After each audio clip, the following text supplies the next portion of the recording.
Assalamualaikum warahmatullahi wabarakatuh. Kita bertemu lagi di channel Fatan Budi Manuk yang membahas seputar masalah lakbet. Dan ternyata sudah lama sekali kita tidak berjumpa, kita tidak bertemu karena kesibukan. Dan pada kali ini kita punya kesempatan, ada sedikit waktu, kita akan sharing-sharing sebentar. Kali ini kita akan membahas tentang lakbet PAUD, karena banyak sekali dari para subscriber maupun yang menonton channel Fatan Budi Manuk yang bertanya tentang bagaimana caranya kita mencetak lakbet PAUD yang dari ombyokan bisa jalan lapangan ataupun bisa juara di lapangan.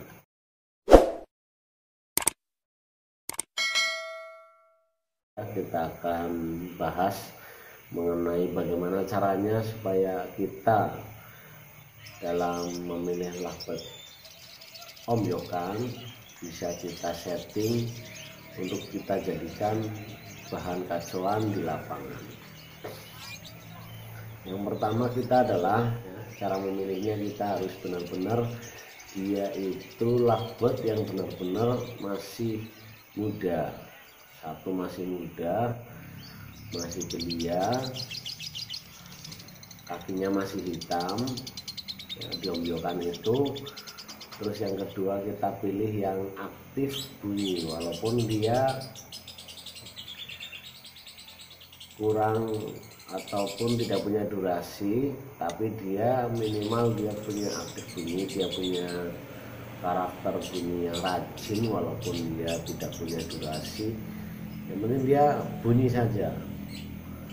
Meskipun dengan ombyokan yang lain kita teliti, dia itu kita cari yang paling dominan. Dominan artinya dia itu paling gacor. Pilih yang seperti itu. Lalu yang ketiga, jangan lupa harus sehat burungnya, cek matanya harus sehat, tidak senot ya. Terus bulunya itu rapi, tidak kusam, itu menandakan burung sehat. Kakinya masih hitam, artinya dia masih benar-benar baby. Kenapa kita harus memilih benar-benar baby? Supaya nanti kita cetaknya itu, kita prosesnya itu mudah. Karena semakin kita dari belia, maka prosesnya akan semakin mudah. Setelah kita memilih bahannya seperti itu di ombyokan pasar ataupun di kios-kios burung, kita langsung ambil, syukur-syukur harganya di bawah pasaran. Karena kita prinsipnya seperti itu, jadi beli yang murah, jualnya yang mahal. Terus setelah itu kita bawa ke rumah, kita asingkan dulu, kita single, kita rawatan single factor.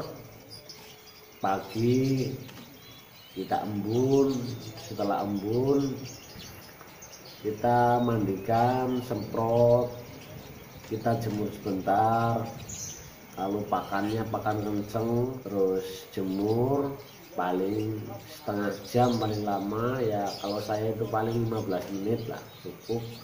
Setelah itu kita angin-anginkan sebentar, kita pancing dengan HP supaya dia bunyi. Ini rawatan masih single factor ya. Setelah itu sekitar 1 jaman kita krodong lagi, full krodong. Kita sendirikan, bisa di kamar, di kantung atau di atas televisi.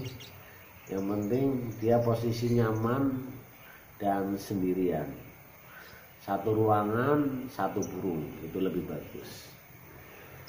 Jangan lupa kalau malam kita masteri dengan suara lakbet ngekek, ataupun kalau kita punya lakbet yang sudah ngekek panjang, itu bisa untuk masteran. Karena tempat saya itu banyak lakbet yang gacor dan durasinya lumayan, jadi saya tidak perlu pakai masteran MP3, cukup pakai masteran burung asli, dan itu pun tidak melihat, yang penting dia mendengar saja. Yang penting dia posisi satu ruangan satu burung, itu lebih bagus. Dan setelah perawatan yang seperti itu dan konsisten, pagi seperti itu, lanjut kerodong, malam kita mandikan seperti itu selama mungkin sekitar 1 atau 2 minggu, dia sudah mulai ada perubahan. Kalau memang burung itu memang burung bakat, dia sudah mulai ada perubahan. Tapi kalau dia tidak ada perubahan, berarti memang burung itu memang tidak bakat untuk kita jadikan gantangan. Di proses kegantangan dia berarti kurang. Kalau dia semakin hari semakin gacor, durasinya semakin bertambah, berarti dia memang prospek untuk kita jadikan bahan ke lapangan. Jadi beda burung, beda karakter. Kadang ada yang memang bakat, ada yang tidak. Lanjut, setelah gacor, terasa kita, kalau menurut kita itu sudah mantap dengan durasinya, misalkan yang tadinya 5 detik jadi 15 detik, ataupun semakin hari jadi 30 detik. Kalau sudah seperti itu, terasa menurut kita itu sudah layak untuk kita bawa ke lapangan.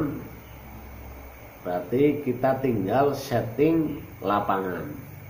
Jadi jangan salah kaprah di sini, kita setting untul. Berarti begitu beli laku tonjokan langsung dimasukkan dan dicarikan untulan. Ini yang menurut saya keliru, karena lakbet ketika kita untul, dia pasti durasinya tidak akan bertambah. Walaupun dia bertambah, dia tidak akan maksimal. Jadi kita maksimalkan dulu dengan kita single factor, kita maksimalkan. Kalau durasinya sudah menurut kita itu sudah pas ataupun sudah layak untuk kita jadikan bahan ini ke gantangan, baru setelah itu kita carikan untulan. Carikan untulannya seperti apa? Kita carikan untulannya tidak usah bingung-bingung, karena ini baby ya. Otomatis mereka belum mencari pasangan yang menurut mereka itu mau dijadikan pasangan yang sebenarnya. Jadi baby itu menurut saya itu dia hanya mencari teman yang akur saja.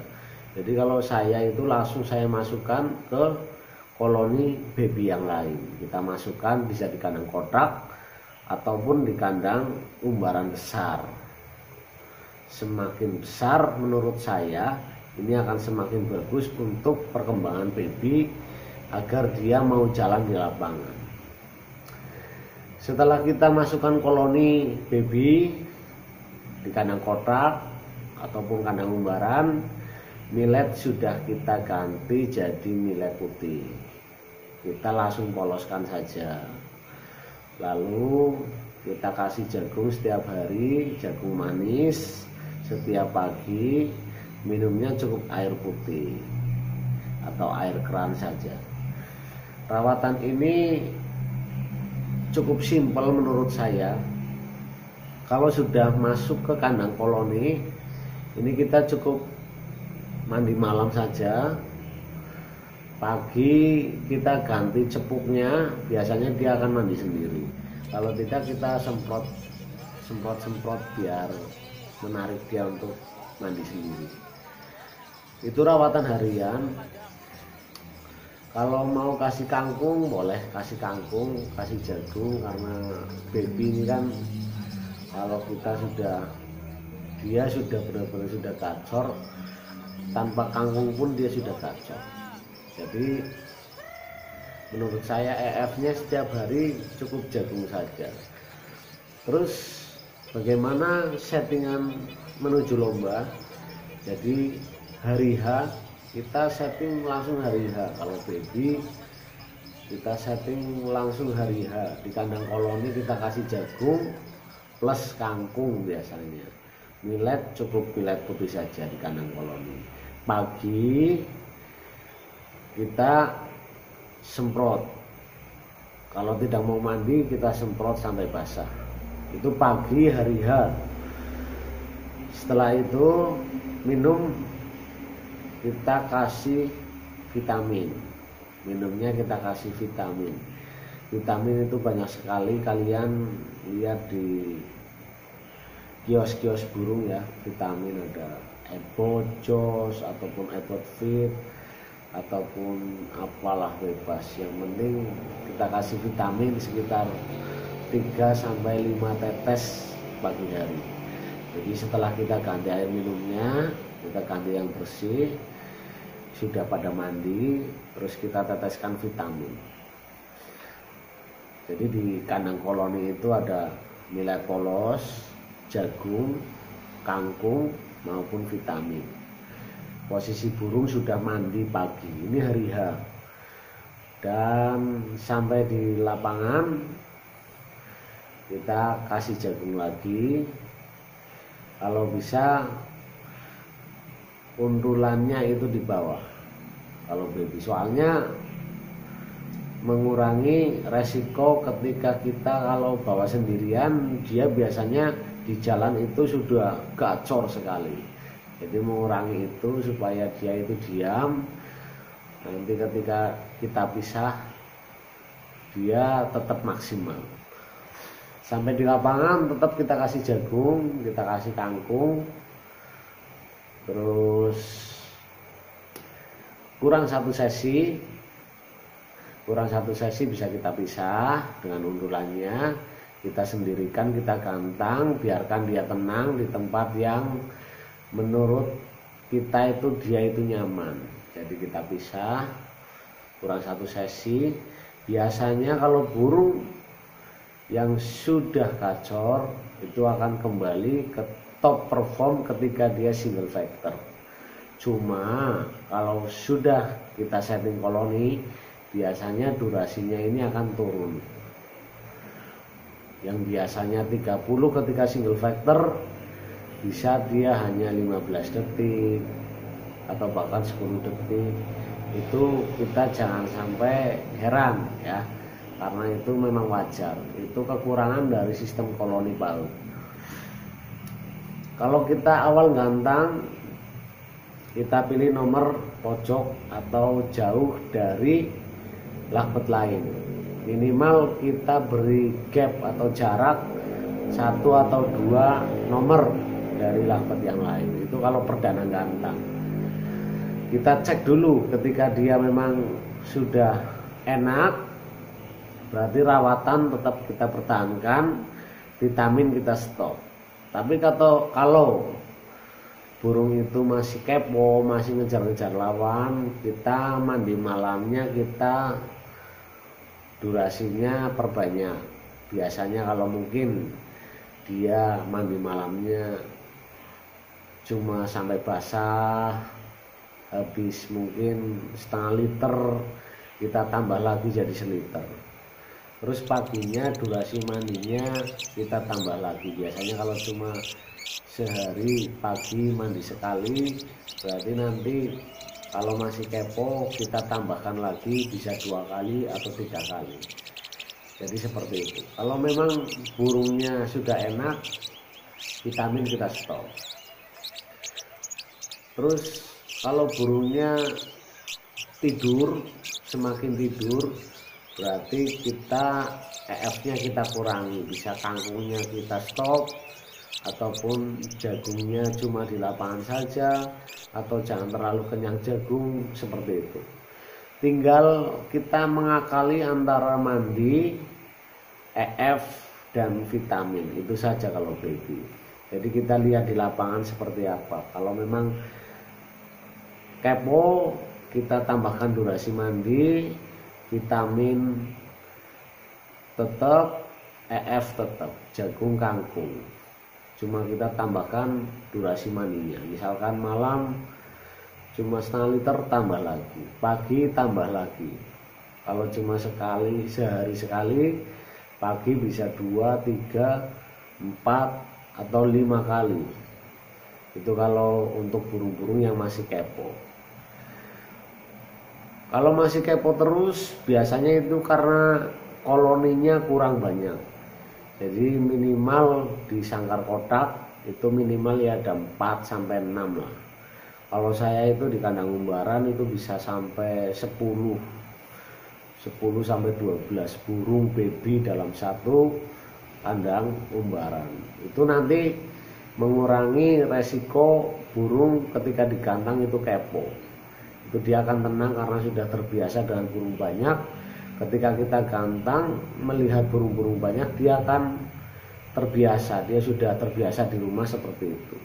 Dan jangan lupa burung yang sudah jalan pun harus tetap kita embun sendirikan. Siang di rumah walaupun tidak digantang, kita angin-anginkan, kita simulasi gantangan di rumah. Jarak 1,5 meter atau 2 meter kita pisah dengan label-label yang lain di rumah. Setelah kita mandikan, angin-anginkan, kita bisa gantang satu-satu supaya kita juga melihat mana yang sudah layak untuk dibawa ke lomba, mana yang belum, nanti di sana akan kelihatan.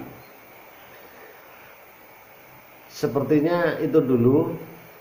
Nanti kalau ada yang kurang jelas tentang konten ini, silakan kalian bertanya langsung di kolom komentar. Insya Allah kalau memang saya lagi aktif, insya Allah pasti akan saya jawab. Dan mungkin itu dulu, kurang lebihnya mohon maaf. Di sini kita hanya sharing pengalaman, kita belajar bersama, tidak bermaksud untuk menggurui siapapun. Dan salam hijau mania.